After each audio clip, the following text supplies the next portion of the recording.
Warahmatullahi wabarakatuh. Halo anak-anak semua, kita berjumpa lagi dalam mata pelajaran sosiologi untuk kelas 12 IPS. Baik, di pertemuan kelima kali ini kita akan mempelajari tentang bentuk-bentuk ketimpangan sosial. Setelah pada pertemuan minggu lalu kita semua sudah belajar tentang faktor penyebab dari ketimpangan sosial. Jadi ada 6 bentuk ketimpangan sosial secara umum. Ketimpangan yang pertama adalah ketimpangan antara si kaya dan si miskin. Kemudian yang kedua, ketimpangan pemilik modal dan buruh. Yang ketiga, ketimpangan pembangunan. Yang keempat, ketimpangan pendidikan. Yang kelima, ketimpangan kesehatan.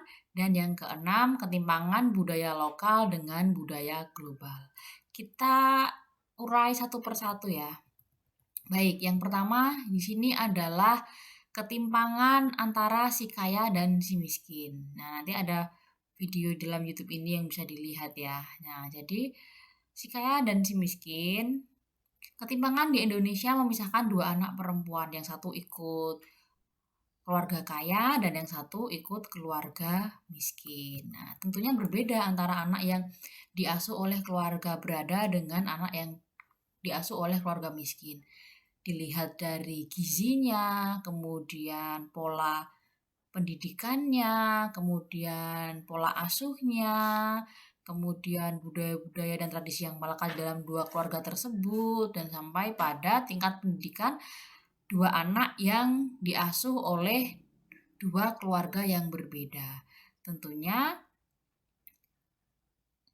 di sini akan menimbulkan ketimpangan, nanti akan berbeda antara Dewi dan Putri itu nanti akan berbeda ketika dia sudah dewasa, antara diasuh oleh antara keluarga yang memang berada atau dari keluarga yang miskin. Nah, di sini adalah contoh dari ketimpangan antara si kaya dan si miskin. Kemudian yang kedua adalah ketimpangan pemilik modal dan buruh. Bisa dilihat ya, gambar A di sini adalah demonstrasi yang dilakukan oleh para buruh, yang di situ para buruh ingin diberikan kebebasan berserikat, berkumpul, kemudian para buruh ingin dihapuskan sistem kontrak maupun outsourcing, kemudian ingin menuntaskan kasus pelanggaran HAM dan sebagainya. Nah, kemudian di gambar B juga sama, di sini ada aliansi. Nah, aliansi pegawai yang ingin melawan adanya upah murah. Jadi mereka ingin mengusulkan atau mereka ingin memperjuangkan hak-hak mereka sebagai buruh atau karyawan dengan gaji atau upah yang setara dengan pekerjaannya. Sedangkan para pemilik modal itu jelas mereka banyak memikirkan tentang upah dan sebagainya, itu sesuai dengan aturan-aturan yang ada. Jadi di sini memang adanya ketimpangan pemilik modal dan buruh. Kemudian yang ketiga adalah ketimpangan pembangunan. Contohnya di sini adalah artikel dari Suara NTB. Musim kemarau yang melanda sebagian wilayah Lombok Barat menyebabkan bencana kekeringan. Di sejumlah desa mulai mengalami kekeringan sehingga menyebabkan warga mulai krisis air bersih. Seperti di Dusun Buntagalauk, Desa Giri Sasa, Kecamatan Kuripan. Warga mengalami krisis air. Selain itu, ratusan kakak yang tinggal di wilayah terpencil Dusun Tibulilin, Desa Tabuan Tereng, saat ini juga krisis air, sumur milik warga sebagian mengering. Sehingga praktis warga setempat hanya mengandalkan mata air yang mulai mengalami penurunan debit air. Itu pun warga terpaksa antri berjam-jam untuk bisa memperoleh air.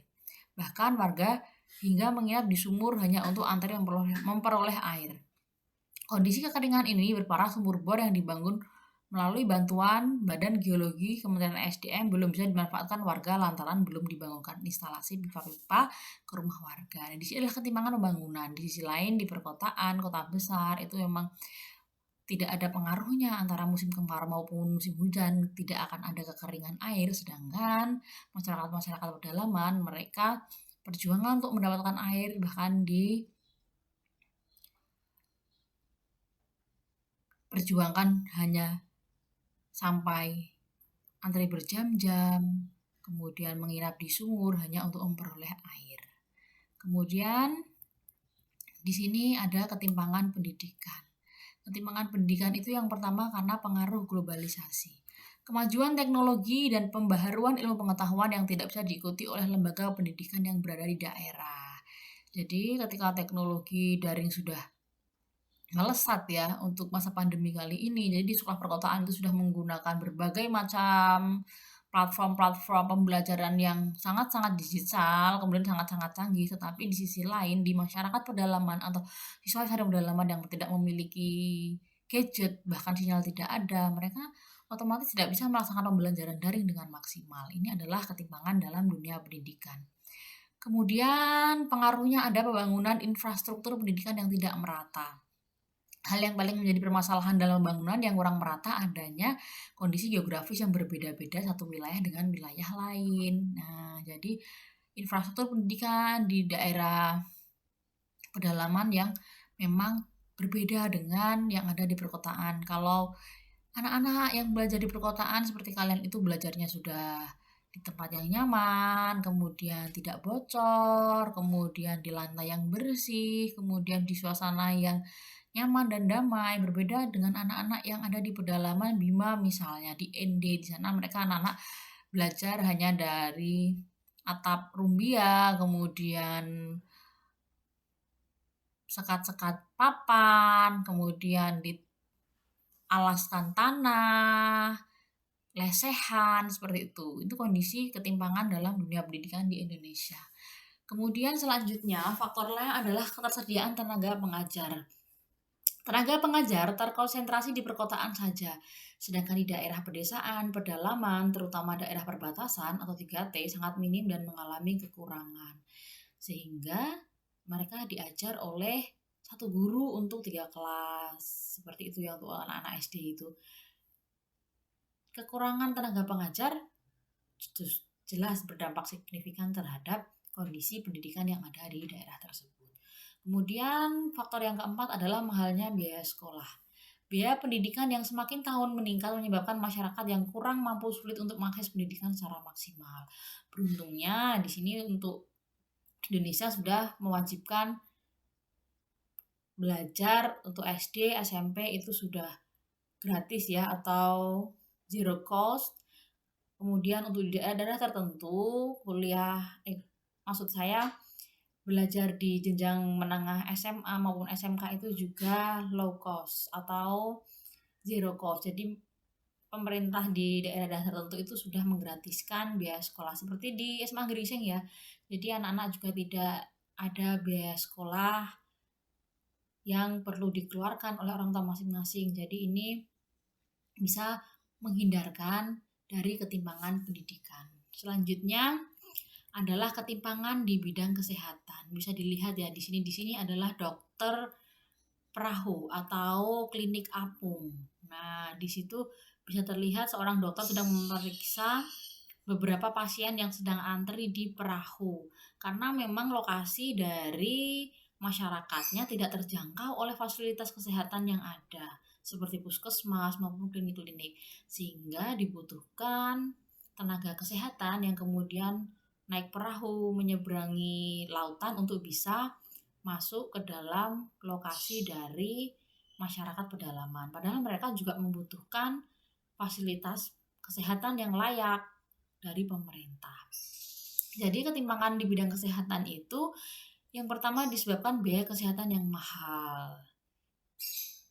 Namun juga sudah bisa diantisipasi dengan adanya BPJS atau Kartu Indonesia Sehat yang memungkinkan kita semua bisa tercover biaya kesehatannya melalui kartu tersebut. Kemudian yang kedua adalah keterbatasan infrastruktur yang tidak memungkinkan adanya pembangunan fasilitas kesehatan yang ada di daerah-daerah pedalaman seperti suku-suku seperti itu ya.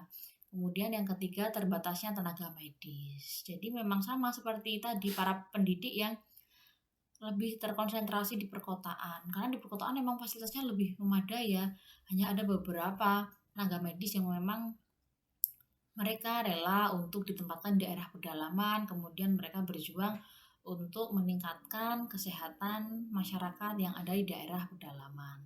Kemudian kita berlanjut pada ketimpangan budaya lokal dan budaya global. Masyarakat dapat mempelajari dan mengikuti budaya-budaya negara lain, tetapi masyarakat harus bersikap selektif. masyarakat hendaknya mampu mengembangkan budaya asli mereka agar tidak terjadi ketimpangan budaya. Seperti saat ini, anak-anak sekarang lebih mencintai budaya-budaya global seperti K-pop atau budaya-budaya westernisasi dari daerah barat, sedangkan budaya-budaya lokal sendiri memang sudah jarang gitu ya diminati oleh anak-anak muda sekarang. Nah, ini yang perlu kita berikan bersama. Jadi, kita harus merevitalisasi budaya-budaya lokal agar bisa bersaing secara global. Kemudian akibat ketimpangan sosial dalam kehidupan masyarakat. Nah, lihat judul berita berikut. Berdalih terdesak kebutuhan ekonomi, kuli bangunan nekat curi kotak amal di dalam masjid. Nah, di sini adalah akibat dari ketimpangan perekonomian ya. Jadi terpaksa untuk memenuhi kebutuhan ekonominya, seorang kuli bangunan itu nekat mencuri kotak amal di dalam masjid. Kemudian lagi terdesak kebutuhan ekonomi, mahasiswi curi perhiasan ibu kos. Ini juga sama, karena dia tidak bisa mengakses biaya pendidikan di perguruan tinggi yang sangat mahal, jadi dia mencuri perhiasan ibu kos. Kemudian, akibat ketimpangan yang pertama itu adalah akan memunculkan kriminalitas. Kriminalitas atau kejahatan adalah suatu perbuatan atau tingkah laku yang merugikan orang lain sebagai korban dan juga merugikan masyarakat. Menurut Suryono Sukanto, tindakan kriminalitas disebabkan oleh kondisi-kondisi dan proses-proses sosial yang menghasilkan perilaku-perilaku sosial lainnya, seperti proses imitasi atau peniruan, persaingan, dan pertentangan kebudayaan. Penyebab munculnya tindakan kriminalitas itu dapat dijelaskan dalam dua teori. Yang pertama adalah teori asosiasi diferensial oleh Sutherland. Menurut teori asosiasi diferensial, kegiatan kriminal itu sebagai hasil sosialisasi nilai-nilai dari satu kelompok yang berbenturan dengan nilai-nilai kelompok yang lebih kuat. Kemudian yang kedua adalah teori ketegangan dari Robert K. Merton. Penyimpangan yang paling mungkin terjadi ketika ada ketidaksesuaian antara tujuan yang dianggap baik oleh masyarakat dan cara untuk memperolehnya. Ini adalah penyebab dari kriminalitas. Kemudian kita lanjut ke perhatikan kutipan judul berita berikut.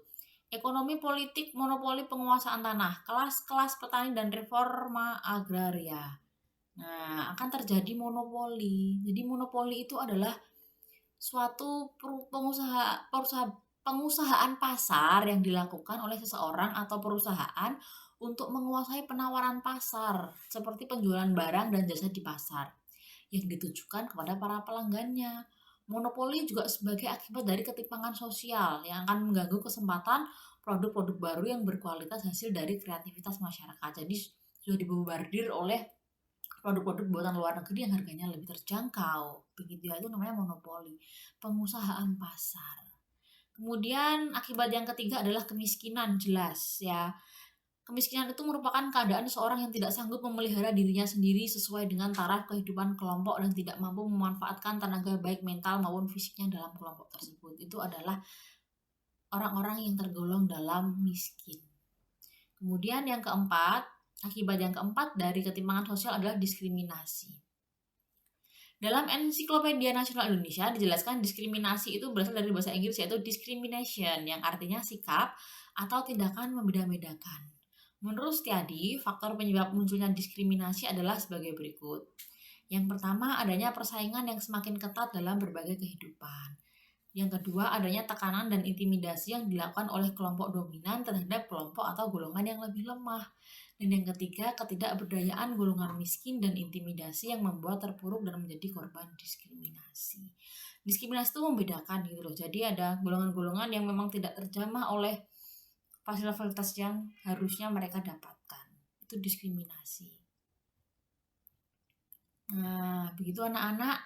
Jadi pada pagi hari ini kita sudah mempelajari tentang jenis-jenis ketimpangan sosial dan akibat dari ketimpangan sosial. Untuk tugasnya kalian silahkan mencari contoh dari 6 jenis ketimpangan sosial yang ada di Indonesia. Di-upload di Google Classroom ya. Kita ketemu lagi di pertemuan selanjutnya untuk materi latihan soal. Terima kasih. Wassalamualaikum warahmatullahi wabarakatuh.